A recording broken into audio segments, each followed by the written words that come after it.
Hello MSBT students. तो आप कैसे हो? सब बढ़िया होगे। जैसे मैंने बताया था कि हम यूट्यूब पे कोर्स लॉन्च करने वाले हैं।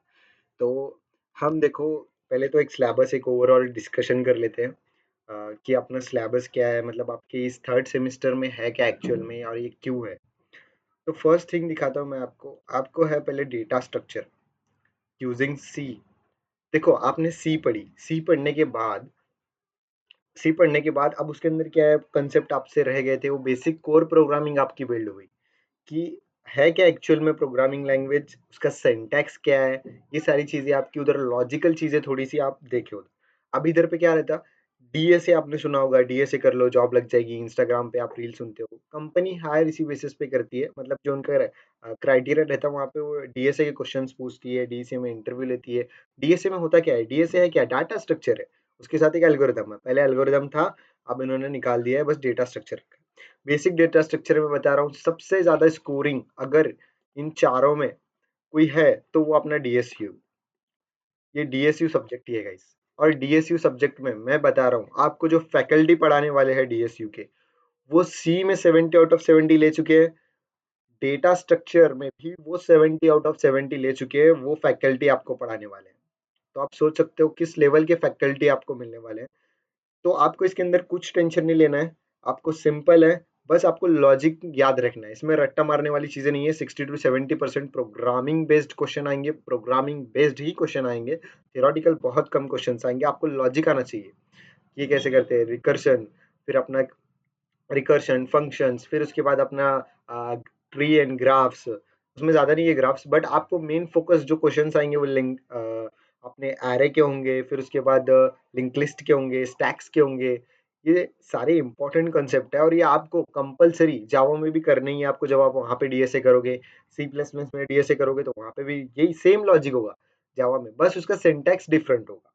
सी में तो ओवरऑल सभी सेम होगा, बस यहाँ पे क्लासेस आ जाते हैं। तो मैंने बता दिया आपका इसमें टारगेट जो होगा ना, वो 70 आउट ऑफ 70 का होगा, और आप उसको अचीव करके रहोगे गाइस। ओके। हम इंटरनल पे बाद में आते हैं, हम यहाँ का टारगेट पहले सेट कर लेते हैं। जैसे कि हमने पहले सी का हमने टारगेट सेट किया, हमारा सी का जो टारगेट होगा, जैसे कि मैं यहाँ पे लिख लेता हूँ, यहाँ पे सी का टारगेट होगा हमारा 70। सो हमारा टारगेट बनता जाए यहाँ से। अभी नेक्स्ट आता है हमारे पास डेटाबेस मैनेजमेंट सिस्टम। आप डेटाबेस मैनेजमेंट सिस्टम जो फैकल्टी पढ़ा रहे हैं आपको, वो फैकल्टी बहुत, मतलब वो पूरे डेटाबेस पे काम कर चुके हैं। जैसे कि दो टाइप के डेटाबेस होते हैं। जैसे कि एक होता है आपका एसक्यूएल बेस्ड डेटाबेस होते हैं, एक नो एसक्यूएल बेस्ड डेटाबेस होते हैं, फिर एसक्यूएल लाइट होता है। ये अलग अलग मोंगोडीबी हो जाए होगा, जैसे मोंगोडीबी है जो कि एसक्यूएल को यूज नहीं करता है। फिर अपना फायरबेस हो जाएगा, बैकएंड एज अ सर्विस, वो भी एक डेटाबेस है, उसको कैसे हैंडल करते हैं। ये सारे मल्टीपल डेटाबेस पे, और जो वो पढ़ाने वाला है ना, जो आपको फैकल्टी, वो फैकल्टी ने ऑलमोस्ट पूरे मतलब आप कॉलेज में कितने ग्रुप्स बनते हैं प्रोजेक्ट के, तो बनते हैं कुछ 15 to 16 ग्रुप बनते हैं। तो उसने, वो बंदे ने 12 से 13 ग्रुप्स का जो प्रोजेक्ट है, जो आपके फैकल्टी है, वो फैकल्टी ने 12 से 13 प्रोजेक्ट इसी सेमेस्टर में डेटाबेस एंड मैनेजमेंट के सबको बना के दे दिए थे। तो उस लेवल के, हाई लेवल के, टेक्निकली वेरी स्मार्ट फैकल्टी में आपको इसके अंदर प्रोवाइड करने वाले हम लोग।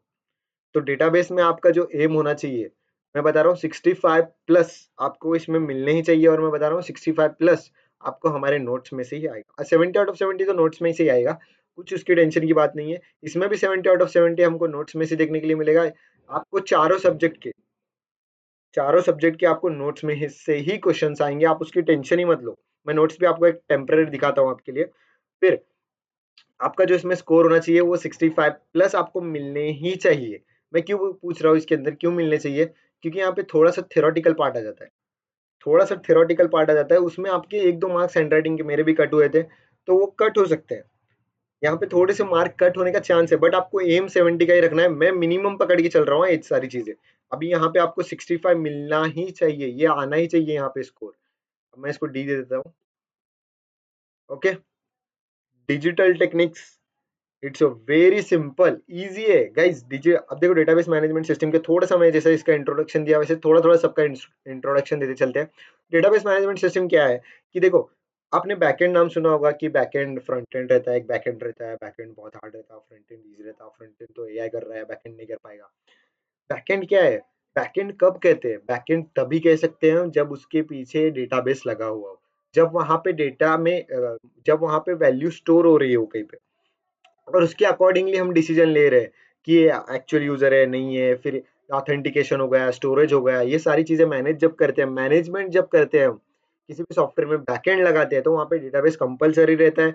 सिर्फ फ्रंट एंड पे वेबसाइट नहीं बनती है, 90% वेबसाइट आपको फ्रंट एंड विद बैकएंड बनती है, और बैकएंड में डेटाबेस रहता है। डेटाबेस में चीजें स्टोर करते हैं हम उसके अकॉर्डिंगली। अब ये मैंने डाउनलोड की, कहाँ से डाउनलोड की? उनके डेटाबेस में मैंने जाके रिक्वेस्ट की, उन्होंने मुझे वेरीफाई किया कि एक्चुअल यूजर है या नहीं, फिर उसके बाद मुझे एक्सेस दे दिया, हाँ तो एक्चुअल यूजर है तो डाउनलोड कर सकता है। अब वहां पे मार्क भी हो गया होगा कि ये पर्सन ने डाउनलोड कर दी ये फाइल। ये सब सारी चीजें मैनेजमेंट का जो प्रोसेस है वो डेटाबेस मैनेजमेंट सिस्टम में होता है। अब नेक्स्ट है हमारे पास डिजिटल टेक्निक्स। डिजिटल टेक्निक्स में क्या है, पहले आप सभी लोगों को नंबर सिस्टम देखने के लिए मिलेगा। देखो आप खोल के देखो सिलेबस में, बिना खोले आपको बता रहा हूँ, आपको उसके अंदर नंबर सिस्टम मिलेगा, फिर उसके बाद आपको लॉजिक गेट्स मिलेंगे। मैं बता रहा हूँ नंबर सिस्टम इतना सिंपल है ना गाइज, उस पे 6 से 8 मार्क्स, 6 तो मार्क्स आपको 100% 6 मार्क्स का क्वेश्चन आएगा ही आएगा। मतलब इधर इधर से 2 उधर से 4, या फिर लास्ट डायरेक्ट 6 मार्क्स में पूछ सकता है। आपको वो करना ही करना है नंबर सिस्टम, मतलब आपको binary to hexadecimal, hexadecimal to binary, ऐसे मल्टीपल है उसके अंदर। वो जो सब्जेक्ट पढ़ाने वाले हैं डिजिटल टेक्निक्स, मैं बता रहा हूँ ये सब्जेक्ट में जो जिसने टॉप किया था हमारे डिपार्टमेंट में, वो फैकल्टी आपको पढ़ाने वाले हैं। और मैं बता रहा हूँ वो इतने डिटेल में पढ़ाएंगे कि रीजन के साथ बताएंगे। डिजिटल टेक्निक्स हमें पढ़ना क्यों भाई, ये गेट से हमारा क्या लेना देना है, हम तो सीएसआईटी वाले हैं। नहीं गाइज, आपका लेना देना है। देखो हमारी स्टार्ट कहाँ से होता है, ये सब्जेक्ट बाइनरी से स्टार्ट होता है, मतलब बाइनरी लैंग्वेज से, 1 0 से। 1 0 से हमारा पूरे कंप्यूटर, ये लैपटॉप, ये सिस्टम्स का सारों का नींव क्या है, बाइनरी लैंग्वेज है। बाइनरी से ही जाके हमें mid level language, low level language, जैसे कि लो लेवल लेवल लैंग्वेज देखने के लिए जाए तो सी हो गया हमारा, उससे लो जाएंगे हम तो हमें असेंबली लैंग्वेज देखने के लिए मिलेगा। फिर फिर हमारी बाइनरी आ जाती है। असेंबली लैंग्वेज आपको माइक्रो प्रोसेसर में पढ़ना है, वो आपको नेक्स्ट सेमेस्टर मिलेगा। देखो ऐसे लिंक करके जब बताएंगे ना, तो आपका माइंड क्लियर होगा कि ये चीजें क्यों पढ़नी है। अभी डिजिटल टेक्निक मैंने बताया बाइनरी लैंग्वेज है। बाइनरी लैंग्वेज जैसे कि क्यों है, क्योंकि उसमें आपको समझेगा जब आप गेट पढ़ोगे कि 1 और 0 क्यों। क्योंकि जब आप सिंपल गेट लोगे तो उसके अंदर 1 और 0 से हम कितने कॉम्बिनेशन बनाते हैं, फिर मल्टीपल गेट्स रहेंगे तो कितने कॉम्बिनेशन बनेंगे। ऐसे जाके बिट से बाइट कैसे बना, फिर उसके बाद केबी कैसे बना, एमबी कैसे बना, स्टोर कैसे होता है डेटा, रजिस्टर क्या है, रजिस्टर क्यों इतना इंपॉर्टेंट है। ये सारी चीजें आपको step by step digital technique में समझेगी, आपको कंप्यूटर का एक डीप लेवल का नॉलेज मिलेगा। ये हो गया हमारा डिजिटल टेक्निक्स के बारे में सारी इन्फॉर्मेशन, और इसका हमारा टारगेट होगा सेम 65, क्योंकि इसके अंदर कैसा है, आपको आपके जो मार्क्स है ना जब आप लिखते हो ना, तो उस पर डिपेंड करते हैं। उस पर भी हम एक लेक्चर दे देंगे तो आपका उसका भी आराम से मैक्स टू जो हमारे जो फैकल्टी पढ़ाने वाले हैं उस स्कोर के हिसाब से मैं यहाँ पे लिख रहा हूँ, इसको हम डी दे देते हैं। इसका भी हमारा 65 स्कोर होना चाहिए। ये हमारा पूरा प्लानिंग वाइज लेके जा रहा हूँ मैं आपको कोई झूठा चीजें नहीं दिखा रहा हूँ कि 70 हर सब्जेक्ट में 70 आउट ऑफ 70 होना चाहिए। मैं जो रियलिटी है वो बता रहा हूँ, रीचेकिंग करोगे आ जाएंगे गाइस, ओके, उसका टेंशन मत लो। अभी नेक्स्ट है हमारा ऑब्जेक्ट ओरिएंटेड प्रोग्रामिंग, जो कि मैं पढ़ाने वाला हूँ आपको object oriented programming. Object oriented programming, आपने सी पढ़ा, सी क्या थी, याद है क्या आपको? आपको देखो यही तो बता रहा हूँ ना मैं, फैकल्टी का यही प्रॉब्लम है। फैकल्टी आपको सिर्फ और सिर्फ आपको जो सब्जेक्ट में दिखाया गया है, जो आपके सिलेबस में है, वो आपके सामने निराली में देखेंगे, टेकमैक्स में देख के आपके सामने पढ़ेंगे, वही आपको नोट्स दे देंगे जो उनकी थिंकिंग लेवल ऑफ समझ के। या फिर कोई सीनियर फैकल्टी होगा तो आपको रेफरेंस बुक में से एक्सप्लेन करने का ट्राई करेगा। बट डीप नॉलेज मिल रहा है क्या करंट फेयर के हिसाब से? नहीं गाइज। अगर मैं आपको बताऊं प्रोसीजर ओरिएंटेड प्रोग्रामिंग और ऑब्जेक्ट ओरिएंटेड प्रोग्रामिंग, अगर आपने सी पढ़ा है तो आप बता सकते थे। देखो प्रोसीजर ओरिएंटेड में क्या था कि हम एक प्रोसेस के थ्रू चलते थे, पहले हेडर फाइल्स होनी चाहिए, फिर उसके बाद मेन से हम जब एक बार मेन में गए तो मेन के बाहर नहीं आने का, पूरा उसमें ही प्रोसेस है। उसमें क्लासेस नहीं थी, क्लासेस नाम की चीज नहीं थी उसमें। जो है ना सिक्योरिटी नहीं हो पा रही थी, इनकैप्सुलेट नहीं हो पा रहा था डेटा, मतलब डेटा ओपन रह रहा था, उसकी सिक्योरिटी बहुत कम थी सी की। मैं आपको नोट्स दिखाऊंगा ना, आप इजीली ऐसे पढ़ते ही आप चीजें समझ जाओगे। इसके मेरे पास नोट्स है तो मैं सैंपल आपको नोट्स इसी की दिखाता हूँ, okay, just a minute. Where is my notes guys, just a minute, okay, मेरे को एक तो यहाँ पे ये हमारे चैप्टर 1 के नोट्स चाहिए हमें। तो ये रहे हमारे चैप्टर 1 के नोट्स, ओके। इसमें मैंने सिलेबस अकॉर्डिंग भी सारी, मतलब जो मॉडल आंसर पेपर के उसके भी आंसर्स मैंने यहाँ पे डाले, और साथ में थोड़ा सा एक्स्ट्रा डाला है। क्योंकि देखो मॉडल आंसर में कैसे है बताइए, हम पढ़ के जाते हैं, आप एग्जाम्पल लेते, चलो एग्जाम्पल लेते हैं। हमने यहाँ पे देखो राइट भाई प्रोग्राम नहीं, हम थ्योरेटिकल चीजें पे आ रहे हैं। Break down the logical architecture of C plus plus. अब यहाँ पे है, अब देखो यहाँ पे सिर्फ आप इतना ही लिखोगे तो उसको लगेगा कि ये बहुत ज्यादा छोटा है, मतलब पेज नहीं भर पा रहा। एक ट्रिक होती है एग्जाम में लिखने की, वो भी देखो यहाँ से सब चीजें क्लियर करते जाऊंगा। आपको अगर 4 मार्क का क्वेश्चन पूछा गया है तो कुछ भी करो मेरा भाई, आपको 2 पेज भराने ही पड़ेंगे। अगर आपको 6 मार्क्स का क्वेश्चन पूछा गया है, चाहे वो कुछ भी हो, आपको 3 पेज तो भराने ही पड़ेंगे, मिनिमम वैल्यू है मेरी। अगर आप ये नहीं भराते हो तो आप मतलब ये नहीं लिखते हो 2 पेज, तो आपको 100% श्योरिटी, आपको एक श्योरिटी फील नहीं होनी चाहिए कि मुझे उधर आउट ऑफ आउट मार्क्स मिलेंगे उस क्वेश्चन। तो इसलिए मैंने ज्यादा थोड़ा सा बढ़ा चढ़ा के आंसर्स दिए हैं, बट वो मैच हो रहे हैं मॉडल आंसर पेपर से। जब मैंने उसको चेक किया, क्रॉस वेरीफाई किया, तो उसका टेंशन आप मत लो। ओके, मैं यहाँ पे दिखा रहा हूँ आपको नोट्स, ये जो सारे हमारे नोट्स है गाइस। आपको प्रोग्राम मिलेगा हर एक के अंदर, जिसमें नहीं पूछा गया है तब भी प्रोग्राम लिखो भाई, मार्क्स मिल जाएंगे। प्रोग्रामिंग का सब्जेक्ट आपका बहुत फास्ट, मैं बता रहा हूँ सी प्लस प्लस में आप 70 आउट ऑफ 70 लेके रहोगे। यकीन नहीं होता, अगर आपको यकीन नहीं हो रहा तो आप जस्ट यहाँ पे सर्च करो एस अकेडमी का इंस्टाग्राम साइट, में अभी दिखा नहीं सकता, तो इंस्टाग्राम हमारा जो आपको मिलेगा डिस्क्रिप्शन में, आप वहां से जाके चेक करो हमारे प्रीवियस ईयर जहाँ पे हम एसीक्यूपी बनाए थे। आपको इस कोर्स में एसीक्यूपी भी फ्री में मिल जाएंगे, एडेड है ऑलरेडी, विद आंसर्स मिल जाएंगे। एसीक्यूपी जो है हमारी 60% आपको अश्योरेंस देते हैं। इस सब्जेक्ट की तो आपको अश्योरेंस मिल ही जाएगी कि आपको इसमें से ही सारा पेपर आने वाला है जो हम एसीक्यूपी देने वाले हैं। लास्ट टाइम का जो हमारा आया था वो आया था क्वेश्चन 90 मार्क्स का, जो अभी रिसेंट में जिसने बैक का पेपर दिया है। ओके, यहाँ पे देखो मैं आपको नोट्स दिखा दिया, ये पूरे हमारे फर्स्ट पॉइंट के नोट्स है, फर्स्ट चैप्टर के हमारे पूरे। देखो मैंने हिस्ट्री से एक्सप्लेन करना स्टार्ट किया है कि टॉप डाउन अप्रोच क्यों है इसका, इसका बॉटम डाउन अप्रोच क्यों है। आप यहाँ पे देखोगे तो यहाँ पे देखो, इसका टॉप टू डाउन अप्रोच है, इसका बॉटम अप अप्रोच है। फिर मैंने जैसे बोला डेटा हैंडलिंग सिक्योरिटी, इसमें कुछ भी सिक्योरिटी नहीं थी, कोई भी कहाँ से भी स्पेसिफायर से एक्सेस कर रहा था, मतलब कोई भी एक्सेस कर रहा था, प्राइवेट प्रोटेक्टेड नहीं है, इसके अंदर सिक्योरिटी लेवल है। फिर इसमें इन क्या इसमें जो है अपना क्या रहता है, फिर इनहेरिटेंस नहीं था, इसमें इनहेरिटेंस है कि एक क्लास बनी, क्लास और ऑब्जेक्ट नहीं था उसमें, मेन उसमें था स्ट्रक्चर्ड, जो कि सेम क्लास ऑब्जेक्ट की तरह वर्क करता था, बट उसके भी डिसएडवांटेज थे। ये सारी चीजें मैं आपको बताने वाला हूँ, ये सारी चीजें डिटेल में विद रीजनिंग के साथ, कि ऐसा ही क्यों। जब ये ऐसा ही क्यों डाउट क्लियर हो जाता है, तब आपको लेक्चर देखने में जो मजा आएगा ना, 100% आएगा गाइस। तो ये सारा मैंने आपको अभी अपना सिलेबस बता दिया, तो हम इसके अकॉर्डिंगली अगर हम ऑब्जेक्ट ओरिएंटेड का देखें तो इसका भी हमारा 70 आउट ऑफ 70 का अ, हमारा टारगेट होना चाहिए। अभी ये चारों में मैंने बता दिया, तो आपको आराम से, मैं बता रहा हूँ, इतना टारगेट भी अचीव नहीं किया आपने, बस लेक्चर देखा, सारी चीजें प्रॉपर की, तो आप 60+ इजीली स्कोर कर पाओगे। बस आपको कंटिन्यू लेक्चर देखना है, अगर आप सीरियस हो सब में 70-70 ले सकते हो। बस लेक्चर को लॉजिकली देखो, अगर उसका चेंज क्वेश्चन क्या होंगे, बस फिक्स क्वेश्चन है गाइस, जो मेरे पास है ना वो फिक्स क्वेश्चन है। एमएसबीटी कितना भी घुमा के पूछे, बट कंसेप्ट वही रहेगा, जो इंपॉर्टेंट कंसेप्ट है। क्यों ये सारे क्वेश्चंस बनाते हैं हम लोग, कहाँ से बनाते हैं ये सारे क्वेश्चन, पेपर लीक है नहीं भाई।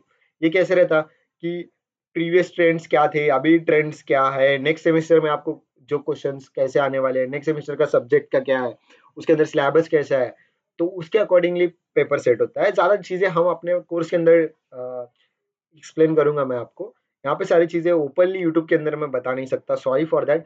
तो हम ट्यूसडे से अपने डेली डेली लेक्चर्स अपलोड करने वाले यूट्यूब पे, पूरा फर्स्ट चैप्टर आपको, हर एक सब्जेक्ट का फर्स्ट चैप्टर आपको बिल्कुल फ्री में मिलने वाला है। फर्स्ट चैप्टर आपको बिल्कुल फ्री, आपको फर्स्ट चैप्टर मिलने वाला है। जैसे कि हमारे डेटा स्ट्रक्चर का हो गया, डीबीएमएस का हो गया, डिजिटल टेक्निक्स का हो गया, ऑब्जेक्ट ओरिएंटेड का हो गया, चारों का आपको फ्री फर्स्ट चैप्टर यूट्यूब पे मिलेगा आपको। कुछ लाइव भी हो सकता है, बाकी सब तो रिकॉर्डिंग आपको डेली मिलते जाएंगे, जिससे कि हम इसको खत्म करेंगे अपने इस मंथ में। फर्स्ट चैप्टर हमारा कंप्लीट हो जाएगा आपके साथ। ओके, आपके साथ हमारा ये फर्स्ट चैप्टर कंप्लीट हो जाएगा। बाकी के जो 4 चैप्टर है वो हम अपने जो पेड कोर्स है एस अकेडमी पे, वो वहाँ पे आप सभी लोगों को, एस अकेडमी जैसे यहाँ पे आपको सर्च करना है, एस अकेडमी डॉट साइट में डायरेक्ट आपको सर्च करना है। एस अकेडमी आपने सर्च किया, फर्स्ट वेबसाइट हमारी देखने के लिए आपको मिलेगी, जस्ट यहाँ पे आप जा सकते हो।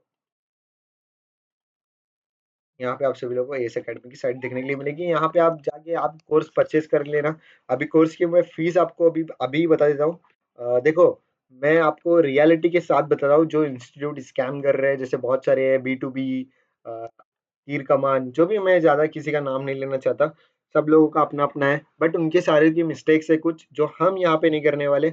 हम आपको एंड तक आपके साथ रहने वाले हैं। ये फर्स्ट चैप्टर देने का हमारा यही मकसद है कि हमारा क्वालिटी ऑफ एजुकेशन आप देखो। आप बहुत सारे डेमो अभी भी स्टार्ट हो चुके होंगे, किसी के भी आप जाके देखो और हमारे साथ कंपेयर करो।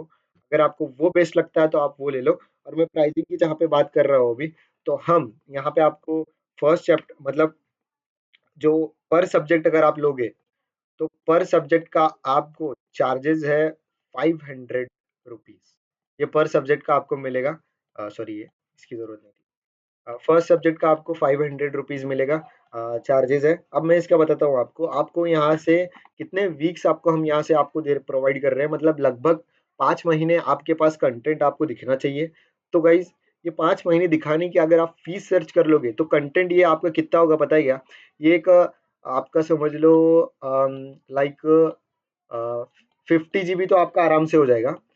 50 GB प्लस आपका आराम से हो जाएगा। तो 50 GB की मुझे होस्टिंग की फीस भरनी पड़ेगी कितनी है?